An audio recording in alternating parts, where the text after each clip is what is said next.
A day after President Buhari signed the Petroleum Industry Bill into law, the Minister of State for Petroleum says there is no date set yet for the removal of subsidy.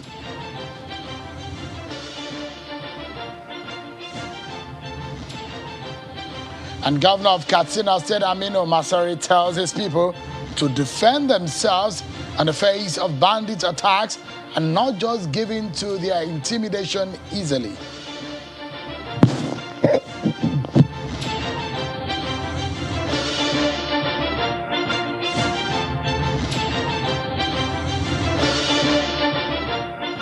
Hello, everyone, and welcome to Politics Today, live on Channels Television. I'm Sean Kimaloye in Lagos. Let's begin by telling you what the governor of Katsina State, Aminu Masari, said today.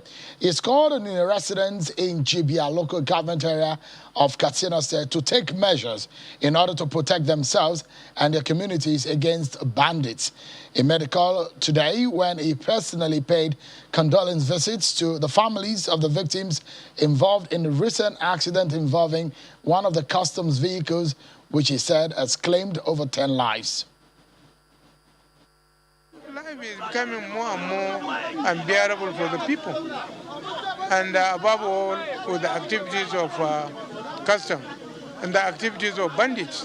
I also call on them to give maximum support and to take measures also in helping to secure themselves and secure the community. Well, that's the governor of Katsina State, Aminu Masari. Let's tell you about some of your political roundup stories, and when we come back, it's an exclusive with one of the governors of the oil-bearing state. Stay with us. We'll be right back after your political roundup stories.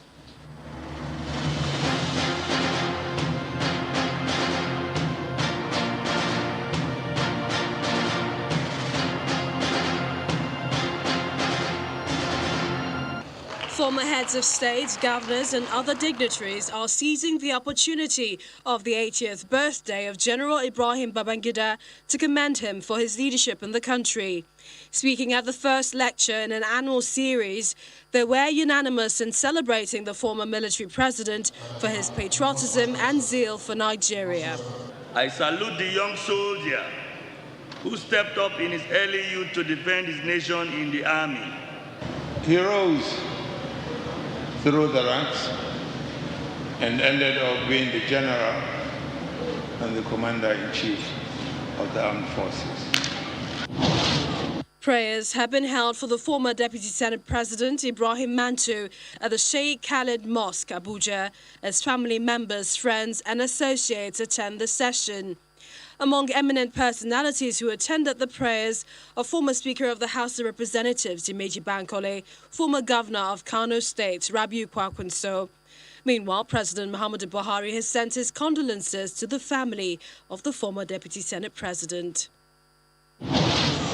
And former President Olusegun Obasanjo has expressed fear that there might not be replacements for the likes of elder statesman Ahmed Joda, who passed on last Friday, and that whatever is necessary must be done to have a replacement, otherwise the future of Nigeria will be in danger. The former president made this comment in Yola, the Adamawa state capital, while commiserating with the state and the family of the deceased at the family residence. Whatever we can do to make sure that we have replacement for the like of Ahmed Joda, we must do. And members of the Progressive Governors Forum were in Jos Plateau State to commiserate with the government and the people over the recent attacks in the state, which led to the destruction of lives and properties. Chairman of the Forum and Governor of Kebbi State, Atiku Abubakar Bagudu, in company of the Yobe State Governor and APC National Caretaker Committee Chairman, May Mala Buni, as well as the Governor of Jigawa, Alhaji Badaru Abubakar, former Speaker of the House of Representatives, Dimeji Bankole, were at the Government House in Rayfield, Jos, for the condolence visit. We are here to commiserate with you, to offer encouragement, and to pray for all those innocent souls who have lost their lives. Our hope is that we will not see this again continuing, not only in Plateau State, but in any part of the state.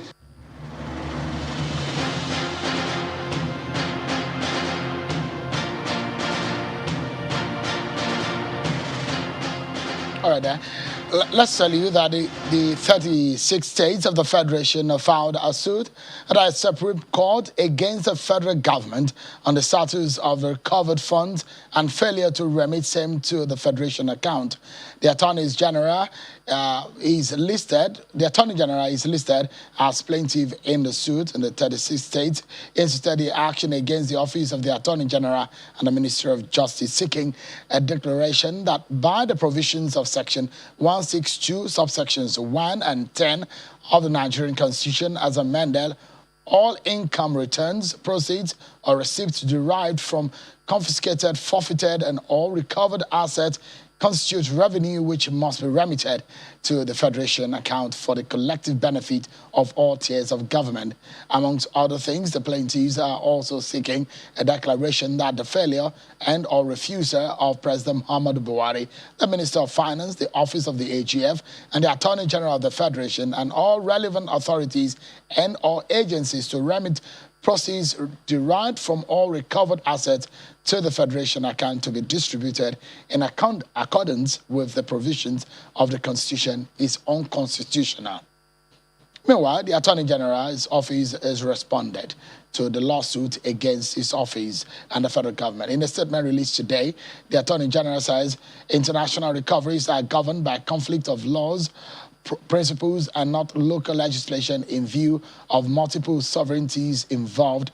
The Attorney General of the Federation and Minister of Justice, Aboka Malami, in that statement went further to say, quote, international recoveries are more or less governed by international conventions, negotiations, and agreement of parties. It is never a straitjacket application of local legislation. Revenue Mobilization and Fiscal Commission Act has nothing specific on funds recovered from indicted public officers. It merely mentions accruals and disbursement of revenue from the Federation account. So questions of recovery of stolen funds from indicted public officers are properly dealt with by other relevant laws. It is therefore misleading to give the impression that such recoveries and usage of stolen funds are stashed abroad, provided for by the Revenue Mobilization, Allocation and Fiscal Commission Act. And to one of our major conversations from yesterday, well, it comes on the heels of what the President Muhammadu Buhari said and did yesterday. There have been reactions to his assent to the petroleum industry bill. Today, the Minister of State for Petroleum, Timothy Silva, has been speaking on some of the details of the law. He says the NNPC will now become a limited liability company within 6 months. He also explains that the new law regulating the industry is very comprehensive and the government will ensure its implementation. He also mentioned a possibility of removal of subsidy, which he says there is no date in sight. The regulation is desirable because that is the sustainable way out of where we are. But also, the reality is that the regulation is going to come with some changes. And of course, when people have been used to certain behavioral patterns, you've been used to subsidy for this long, and you want to change that, you have to have some kind of change management process in place. You cannot just change the policy on everybody without looking at some of the problems that this might create. One of which is that we know that, okay, this is going to entail increase in price. And if this is going to entail increase in price of this product, how do we alleviate the problems that will come with this increase? This is not a mindless government. This is a government that really care about the Nigeria. So we have to really look at all these possibilities of how to at least alleviate the pains and the problems that this increase that might be occasioned by the regulation will bring. And that's why we are taking our time. And that's why it will not happen overnight. That is the Minister of State for Petroleum, Timothy Silva. So let's get the conversation and push it forward. I'm being joined tonight by one of the governors of the oil-bearing or oil-producing state, Imo State, the governor of Imo State, Senator Hope Uzodinma. He joins us from Abuja. Thank you so much, Your Excellency, for joining us tonight on the program. So we're relying to get some insights from you tonight. You are an experienced lawmaker, a former senator, now a sitting governor of an oil-producing state. First and foremost, when you were in the National Assembly, you and your colleagues tried without success to make sure that the petroleum industry bill scales through, but it never did. But now that that has happened, for you as a governor of an oil-producing state, how does this come to you, the eventual assent to the bill?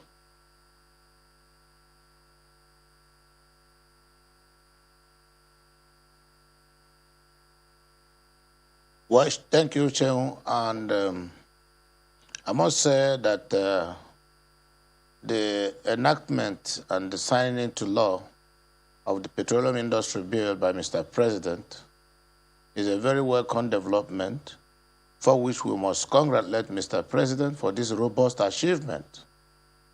You recall that the past assemblies, even before I came to the Senate during the 7th National Assembly, made efforts to amend the Petroleum Act, which was enacted in 1969, which also became analog, but it has not been possible. That the president has been able to break this jinx is a welcome development for which we must congratulate him. Secondly, all the hazards that follows the production of oil in any country, mostly environmental hazards, is as a result of the absence of regulatory environment. This law, when put in place now into use, will not only regulate the environment, the operating environment, but will also create room for value addition, both to the oil-bearing communities, to the oil-producing companies, to government royalties, and some other things. It's going to be a value chain. The benefits are going to be so enormous. So for the first time, we will now have a law that will rise to the occasion to address environmental issues, to regulate production in Nigeria, and also be able to put in place the advantages that comes with this natural endowment as a country. So for me, I'm very excited, and I'm very happy, and I want to commend the National Assembly and also commend Mr. President for a job well done. When you were in the National Assembly, the portion for the oil-producing states, what was allocated was almost about 10% at a time. And for now, it's a 3% that was assented to by the president. And some of the people in the oil-producing states are not very much happy with this. What's your take on the 3%? Is it a good place to start, or you think that the oil-producing communities deserve more?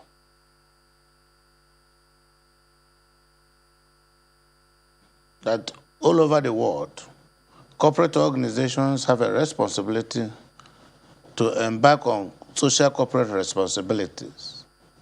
We don't even need a law for operating companies to know that they have to do some kind of social responsibility to communities where they are operating.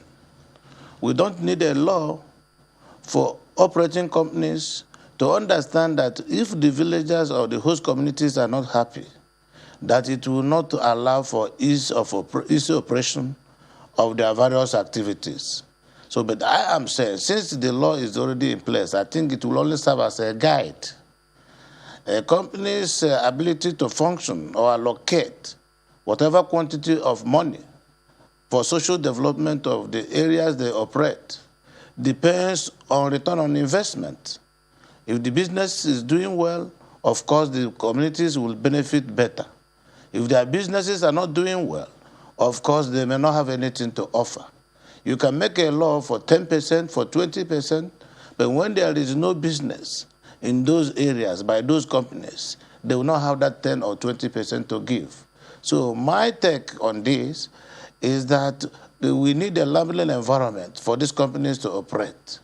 We need their businesses to blossom so that they will be able to also extend not only the statutory 3 or 5% to these communities, to also embark on corporate social responsibilities, creating social infrastructure with a view to allowing for a win-win situation where the operating communities will be happy and benefit, and the companies will also be happy and also benefit from their businesses. So I think it is not about what kind of law that is being made, but the reasonability of men and women in these businesses to understand the need for live and let live and create a win-win situation for all parties that are involved. If you look at the situation in the Niger Delta and the kind of money that have been appropriated or pushed into the region, and the kind of money that we'll be looking at also going into that region, first and foremost, as a governor from the community where oil is being extracted and explored, are you happy with the state of development? It is not only allocating money that is important. It is ensuring the prudent deployment of these monies to target. For instance, Sheung, if you are going into Houston, Texas, as you are arriving the airport, getting into the airport of Houston, you will see oil locations here and there. If you look down very well, you see that the farming activities, planting of vegetables, edible vegetables around the area. Now, the topography of Houston, Texas is almost the same thing with that of Niger Delta Formation. If you want to land at Warri Airport, you look around, you see how bad the environment is. You now ask one question. Is it the same Shell and ExxonMobil operating in Houston, Texas, that is operating in Warri or in the Niger Delta region? It is our ability to avoid discrimination, our ability to follow regulatory environments, our ability to understand that the human beings over there are also human beings over here. So it is left for the oil companies, not the individuals, not the citizens, not the village people, not the community owners, but the operating oil companies. It is the same Shell, the same ExxonMobil, the same Texaco that are operating in the United States, that are operating in Nigeria. They own all the gas stations abroad. But how many gas stations do they own here? So we need a strong regulatory environment, a strong regulatory instrument, and then compliance by the operating oil companies. Since 1969, when the Petroleum Act was put in place, how many years ago? It is only today. It takes a man like President Muhammad Buhari to be able to amend the law. Most of the penal clauses in the old law are so negligible that the oil companies prefer to pay the fine rather than follow the law. So, but with the new law in place, trying to protect our environment, trying to regulate the activities of the operating oil companies, it is very clear to me now that they will be forced to follow the rules of the business and then create a very clean environment for our people to live. I'm actually talking, I'm actually talking about these allegations of corruption of some of the money that are being, there are a lot of agencies. There is the 30% derivation, there is the NDDC, and people will say with all of this money, there are still terrible roads in the Niger Delta region. There are still communities without pipe-borne water or drinkable water. There are still communities who cannot go to their farms safely because of lack of infrastructure. And so that was the question I was asking in relation to the monies. And now more monies will come into the Niger Delta with this 3%. The fear is that how will these monies be utilized in such a way that it will better the lives of the average citizen of the Niger Delta region? Yeah, these accusations, these allegations of corruption has always been there, and probably that led to one of the reasons why Mr. President commissioned a forensic audit of NDDC. I'm told that the forensic audit has been completed, And any moment from now, they will be submitting their report to Mr. President. I think that book should be able to come up with a very bold and courageous recommendation on how best allocations meant for the oil-producing communities or region should be deployed and ensure that it is used for the purpose for which the allocations are being made. So I think we have to wait and see what will be the outcome of the forensic audit report. However, I still call on those that are charged with the responsibility of deploying these allocations for the development of the region to please use the money for the purpose they are being allocated for and then help develop the region. Well, those who are not able to do what they're supposed to do, I'm also aware that the law will cut up with them. Let me, before I move into some other issues of politics, let me quickly ask you, as a governor, how will these PIC or the petroleum industry law, how will it benefit directly your people? Well, one clear advantage here is that it seems it will standardize the operation of production of oil in the region as it is done in other climes. Two, it is going to serve as a very strong regulatory instrument for the activities of oil production in the region. Three, it is very clear that the feelings and grievances of the oil-producing communities have been addressed, if not completely addressed as they so desire. At least steps has been taken.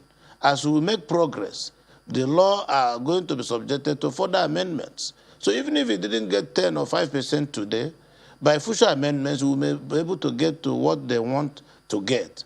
But what is important is that we have to save our environment from total collapse. We have to standardize the operation. We have to make it a market-driven program that the determining factors will be forces of the market. We have also to benefit as a people, for having advantage of being endowed with oil resources by Almighty God in our region. So I think so many advantages that will come from it. And I'm very confident almost that the solution to our previous problems have started coming. Before I go into the politics of APC and what perhaps one of the reasons you say you are in Abuja, the launch of the campaign council of your party for Anambra governorship election, let me quickly ask you about the security in your state. About 6 people were said to have been, were reported dead owing to the IPOP sit-at-home order, the latest one.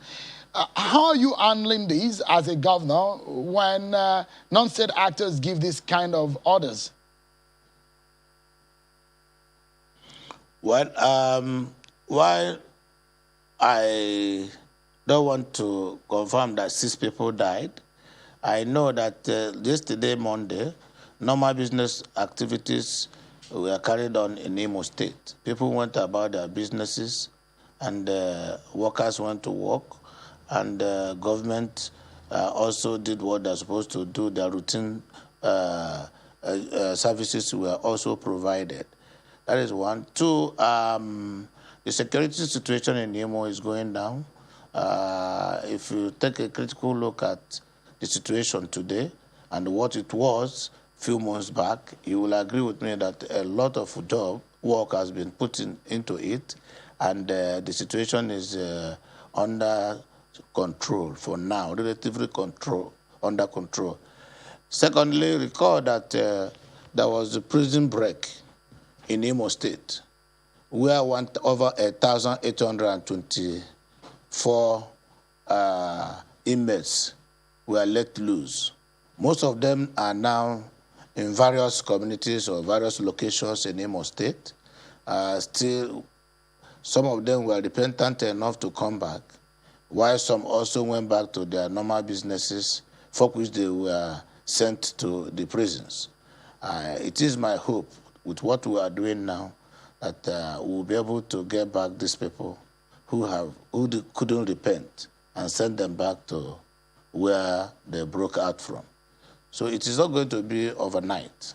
1,800 and something inmates under detention that left the correctional center It's not an easy job, but we are doing it. We are up to it. We are doing it. The security agencies are to work, are not resting. We do our best and try to get those people under control. For IPOB, we have also addressed sufficiently the problem of IPOB. And recall that during the period, some people under the guise of IPOB unleashed mayhem into Imo State. The bandits, the unknown gunmen, some of them killed so many security agencies, some of them politically motivated to create a situation that will make Imo State ungovernable, sponsored by opposition elements. There are so many factors which before this time we have discussed severally in some of your programs.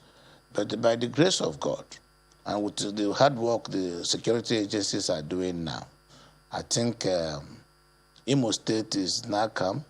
People are going about their businesses without fear of any molestation. At the fringes, the operations of some kidnapping jobs, small thievery and all that, as a result of those inmates that were let loose from the correctional center facilities. We are also working hard to ensure that we will completely stamp out those criminal activities. Quickly, before we go on our break, you have now been announced or named as the chairman of the Anambra Governorship, APC Anambra Governorship Campaign Council. So it means that based on the conversation I had with you on our previous interviews, you said that you are hoping that out of the 5 states of the Southeast, APC has 2 now, and you are hoping that you will have more. You also said that a governor of the PDP is going to defect to APC. What are your plans? I mean, Anambra State is an APGA-controlled state. How do you hope to win that state over? Well,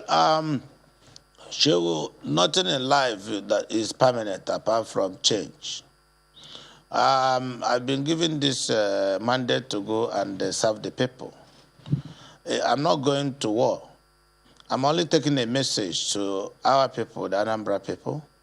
It is our business to do our best to convince them to agree with the vision of APC, with our manifesto, and to understand that APC, of course you will agree with me, is the largest party today in Nigeria. Very united. There's no confusion in APC. And if you look around, I think it's the only party anybody can beat his chest now and agree that it's a party that is functional and mobile. So we'll take the message there. We'll convince the people of Anambra State. We'll go into a new contract with them, promising to lift the life of the people, bring development to their doorsteps, and ensure that what is on ground now is improved upon. And then, what is more, it will give Anambra people the opportunity to once more belong to a national ruling political party in Nigeria, which is APC, the only party to beat now. This government, too, despite all the temptations that came with governance, that came with these political activities of this moment, coming from Boko Haram to banditry to the activities of gunmen, that with all these temptations and the hostilities, that APC was still a party, a government that remained focused, addressed the basic needs of the people, managed the security situation to the extent that Nigeria is still united and still standing. So it is the party to join. So we are going there with a brand, an enviable brand that will be easy to sell. And by the grace of God, I think APC will win Anambra the gubernatorial elections come November 2021. We'll be hoping to speak with the brand which you're talking about, and also every other political party that has thrown their hat in the ring. Thank you so much, Your Excellency, the Governor of Imo State, Senator Hope Uzodinma. Thank you so much indeed for your time tonight. Thank you, Sean. Thank you. We'll take a break, and when we return, up next, Mr. Oji Ogbonaya of Extractive Industry Initiative and Mr. Yabagi Sani of the ADP will be joining me, and we dig deeper into the petroleum industry law which President Buhari signed. The question is, what's next? Join us again, everyone. Thank you so much, everyone. So a lot of people have been talking about the petroleum industry bill. So you heard what the Minister of State for Petroleum said today. It is not yet time to remove subsidy. That's what he said. What does that mean? In practical terms, that law, how will it affect you as a citizen? So we'll break it down more for you to understand. So I have two people who basically have a lot of experience in this industry and will be sharing their thoughts. The Executive Secretary of the Nigeria Extractive Industry Transparency Initiative, Mr. Oji Ogbonaya, and with him is the National Chairman of the Action Democratic Party, a former staff of PPMC of the NNPC of those times. Thank you so much, gentlemen, for joining us tonight. Let me perhaps begin with Mr. Yabagi Sani. I guess one of those times we've discussed this matter. This PIB is long coming. For someone who have also worked in that industry, what does this law mean for an average Nigerian? And for you as a politician, how do you assess the eventual assent of the bill? Well, Sean, I first of all would like to congratulate Mr. President, because this is the bill that has been in the workings for over 20 years now, and for him to have the opportunity of putting it into to become an act, I think it's an achievement, a landmark achievement for that matter. If you look at what has been happening until now under this administration, I think this is something that some of us have been, looking forward to. Having said that, the bill itself, meaning the piece of legislation that has been passed by National Assembly and accepted by Mr. President, it's an economic, program really for this country to redirect the affairs of this country. Because if you look at the contribution of oil sector in our economy, it contributes nothing less than 90% of our foreign exchange earning. It contributes up to 65% of our total revenue, into this economy. And although it contributes less than 10%, to the GDP, so that tells you that a lot needs to be done in terms of ensuring that Nigeria benefits from this God-given endowment, which is the oil and gas sector. Having said that, the bill itself has a lot of what I would call ambitious programs when you look at it in the context of Nigeria. Nigeria, yes, you have laws, you have regulatory agencies, but the question is the enforcement of those laws, the implementation of the act itself. That is where the problem is, because look at what has been happening. It is not as if we didn't have a regulatory agency in the oil and gas sector with all these things happening. You have DPR, you have even the agencies that are supposed to supervise the financial aspect of the industry, like Cathedral of Federation's office. You have Revenue and Fiscal Allocation Commission. You have so many agencies that are supposed to supervise, monitor, control, and ensure that the monies that are accrued to the country accrue to it. But what do you have? What you have is a regime of corruption, which even international communities are calling, that we should please do something about this, because it's an embarrassment to the country and to the international community. The point I'm trying to make is that I'm glad that the Executive Secretary of NIT is here. In an industry like this, if you cannot measure, how do you monitor and control? This is an industry that today, the material infrastructure in this industry are still a lot substandard. So meaning that you cannot really rely on information coming from that industry. PIB, yes, all the governance aspect, legal aspect, the accountability aspect that has been put, in a glossy manner in the PIB is fine. But I'm saying, what has DPR been doing? not ensuring that we have working meters in the industry so that we can begin to know how much we are producing and how much we are selling and how much is coming into our coffers. What has all these agencies been doing? It isn't that we don't have regulatory agencies. Coming with new agencies is like, the more, things change, the more they remain the same, because it is still Nigerians that are going to manage these regulatory agencies. Yes, I'm glad we have an NMPCL that may come on board. And even that is still a lot to be done, because how do you ensure that, they say 6 months down the line, we may have an NMPCL incorporated. But the people to run that industry, the NMPs that may emerge, is also something that's very important, because government has a lot to do. Government will be putting so much, it will have influence on what is going to happen from before the company starts operating. So much is still there, because it is Nigeria, because the way we do things, we don't have respect for our laws. We don't like this country. We do things as if this country does not matter at all. And especially in the oil and gas sector, if you know the kind of losses I've been coming out of losses the industry. That's why I said I'm glad NIT is here. They've been reporting billions of dollars losses every day. And this has to do with the process aspect of the industry, which is what the regulatory agencies, the upstream agency, the downstream and midstream regulatory agencies are going to help us to solve. Where are we going to get people to do it?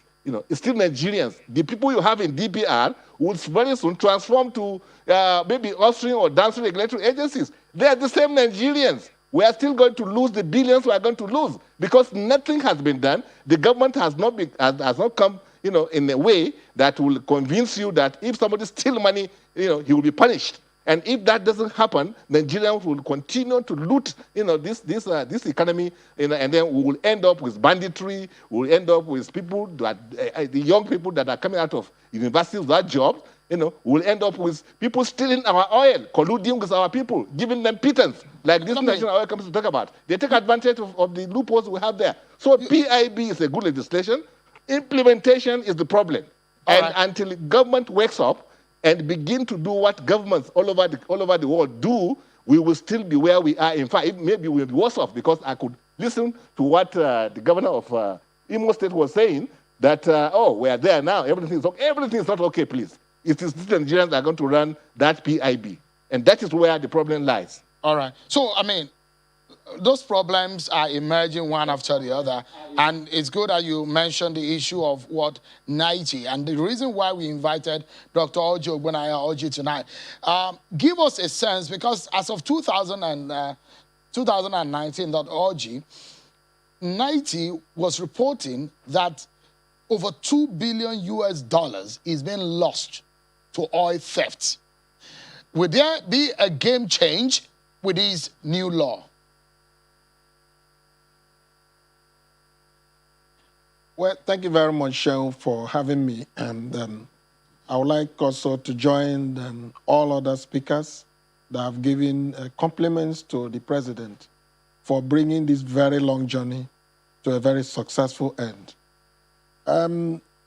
The reason why Nigeria joined the Extractive Industry Transparency Initiative in 2003, began implementation in 2004, and supported implementation, became the first country in the world to support implementation with a specific law, in 2007, was because of this same concern, the various concerns that this law is now in place to address.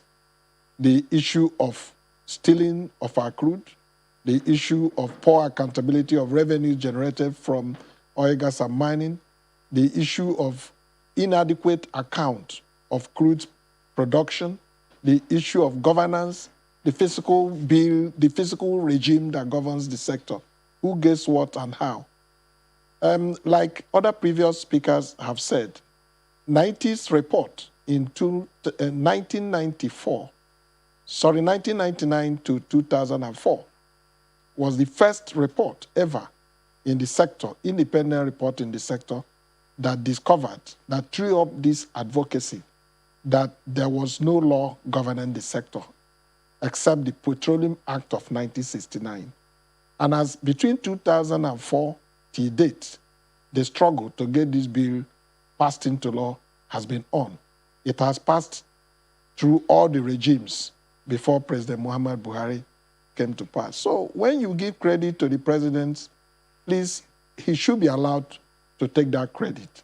Because under him, an executive bill was introduced, followed to the letter, very constructive engagement with the National Assembly, with the companies, with the civil society, with the host communities, took place. And at the end of it all, we now have a law.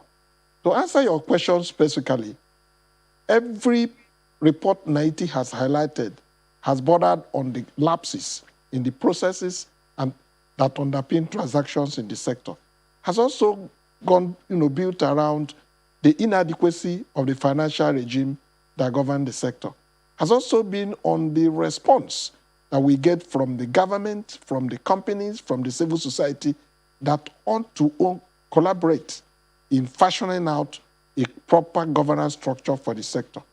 We are very glad and very happy that at the end of the day, we have got this law in place. The law is a creation of human beings. We do not expect it to be perfect. But I can assure you that for us in the EITI, in Haiti, and the global EITI made up of 55 member countries, this is one piece of news that has attracted very wide commendations around the world. Let me follow up on that, and specifically on what the Minister of State said today. Part of Nigeria's reports in the past have talked about subsidies and whether or not Nigeria should continue, and some of the shortcomings, the loopholes in the payment of subsidies. Is it healthy for Nigeria to continue based on the report and some of the outcome of your findings in the past? Well, truth is always bitter, but it's also very, very hard to bear sometimes. But truth must also be told. I'm not speaking my mind, I'm speaking from position of information and data available to us in Haiti. As at our 2013 report, Nigeria has spent over 4.13 trillion naira on subsidy. And that was as at 2013 report. Now we are in 2021. I can also give you the figure if you insist. But it's not a figure that, that inspires a nation that wants to develop and catch with the developed world. I insist that you give us that figure issue, so that we can heal. Sometimes it's good to take the pain, then you heal. Give us a figure and let's see if we can chew it. It's an issue of data, and for us in Haiti, our data is usually correct and accurate. I've given you the one for 2013. If you had asked me, you didn't send any question in advance, I would have provided you the data. It's there in our system. We can give you what Nigeria has spent in terms of fuel importation. So for us in Haiti, we believe that it should be an argument for all Nigerians. Do we continue that way, or do we find any other alternative? And there are other options. And I believe that this law will provide appropriate response at the appropriate time on how Nigeria progresses with the issue of subsidy, whether to continue, whether the law has that provision. As I speak to you, I am yet to see exact clean copy of what Mr. President signed into law. And I will not want to speak on speculation. The bill that was provided, that we'll all looked at, believes that it will provide a very robust fiscal framework that will lay to rest once and for all the debate about subsidy. And I think we have got to that point. Let's wait and see exactly widely what Mr. President has signed into law. It's heart-wrenching, some of the figures that come out of payment of subsidy. In 2015, your report says that 4.5 trillion was spent on subsidy. In a single year, in 2018, it was said that native report showed that over 700 billion naira was spent on subsidy. Well, I'll come to you in a short while. Let me go to Alhaji Abaji Sani. And part of what the Minister of State said today is also what is going to happen to the NNPC. And he said that will not happen until the next 6 months. If you may, you can touch on the issue of a subsidy. But for someone who had worked in the NNPC, what the law provides now, is it the workable, is it the right path to go? And if it is, how carefully should we go? Well, I think like we all know, the jury is still out on this PIB thing because, like I said, implementation is the most important aspect of the law. You can have a law, if you don't implement it well, it's as good as not having a law. Yes, the subsidy issue is a political issue. But beyond that, you see, if you go into our refineries, you go to our jetties, you go to even the oil, the upstream sector itself, believe you me, you will not find metering facilities that will guarantee you anything. Why am I so emphatic about this metering thing? You know, if you can't measure, you can't monitor, you can't control, you will not know what you are producing. That regime we have in this country today, we don't even know where to take our production. There's no regulation, there's no law, and even PIB, I don't know whether there's anything about the policy on where to measure production. You know, you have your wellheads, you have the gathering fields, you have the terminals. The regime today, Sean, is like a case of you having a farm in perhaps maybe in Nasarawa or in Kaduna, you have a factory here, and they say don't bother about what is coming from your farm. Just let's talk about what comes to your factory. You know, you can see how silly that is. You can see how much we are being taken for a ride. You know, what we produce, what we lose is of no consequence to the oil companies because nobody talks about how you account for production. Everybody, you know, Naiti here can tell you because I've worked, you know, for Naiti on metering study. I've worked for them in the fiscal, in the financial audit too. And we gathered that DPR, the figures DPR normally comes up with, the figures that the audit people comes up with, the figures that oil companies comes they don't never match, meaning that we don't know as we are today. So PIB cannot be anything that is worth the paper printed on unless the issue of governance in terms of metering, in terms of linking these institutions is addressed. And unless it is addressed, we are still going to be in the same mess that we are in today, where our economy is being, you know, is being run in a way that Nigerians do not know what is happening. Because oil and gas sector is very important to this economy. So issue of subsidy, why am I bringing metering? Go to the jetties where they are bringing this subsidy, this fuel that they say we're importing.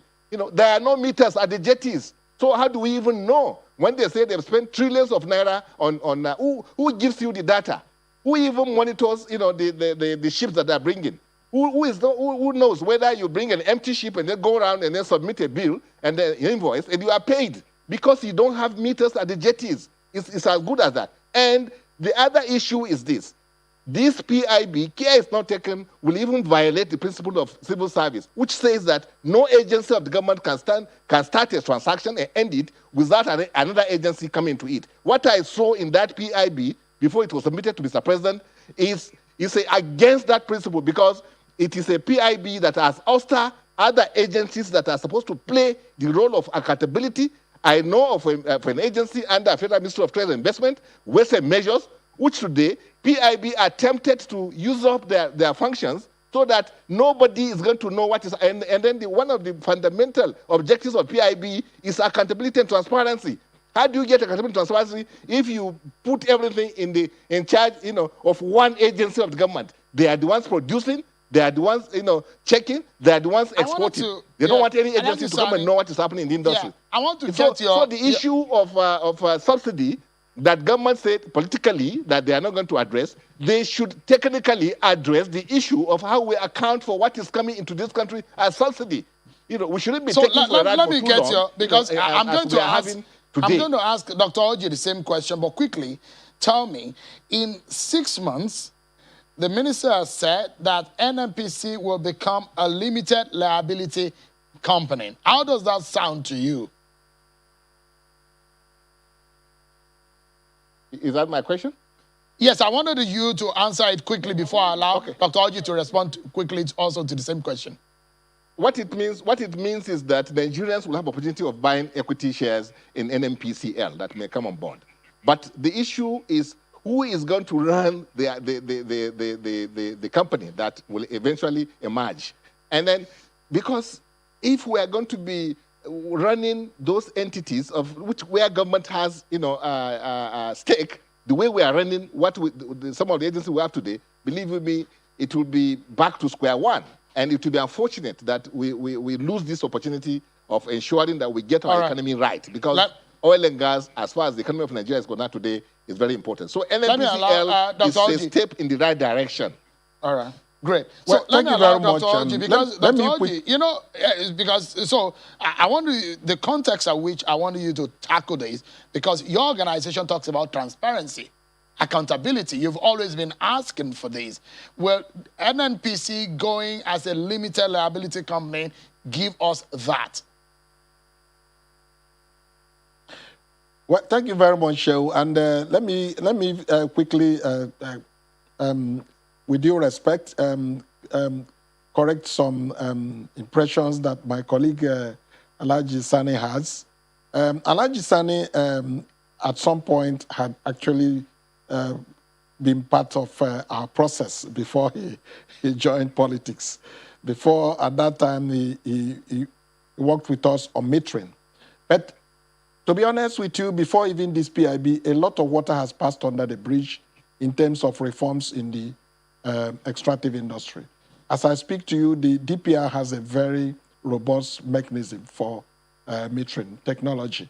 When I took over this job, when I was given opportunity to head NAITI in February, one of the first things I did was to keep myself well informed of where we are in terms of remediation.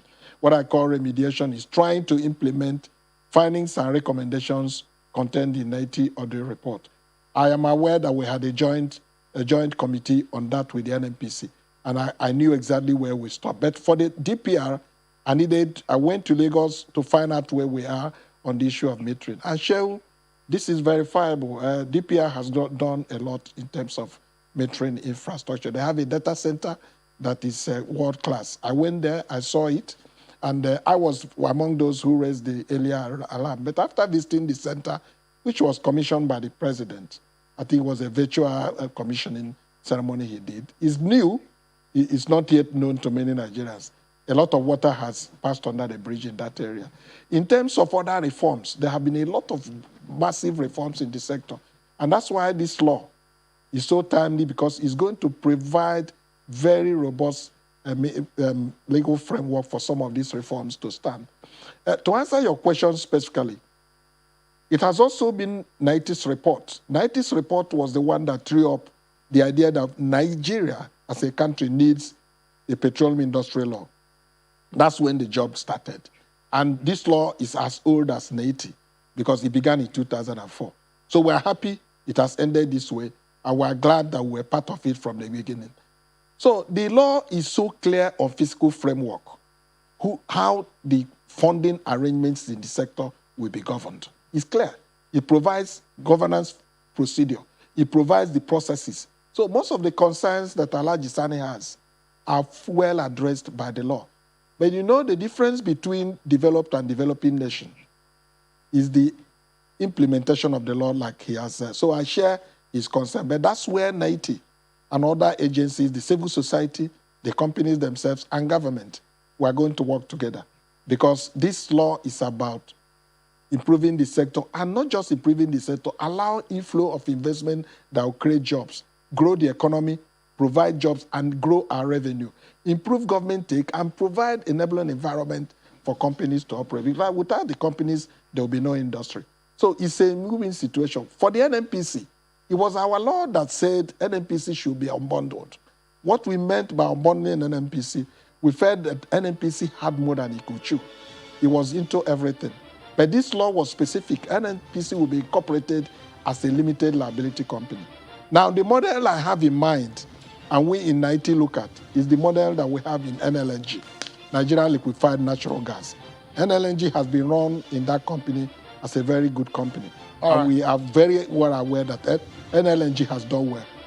By this, the law provides for a governing board of NNPC that will be confirmed by the Senate. And that governing board will now make it possible for transparency and accountability because they will be run by well-selected Nigerians. These are assumptions. And we believe that if we follow this law, the sector will not be the same.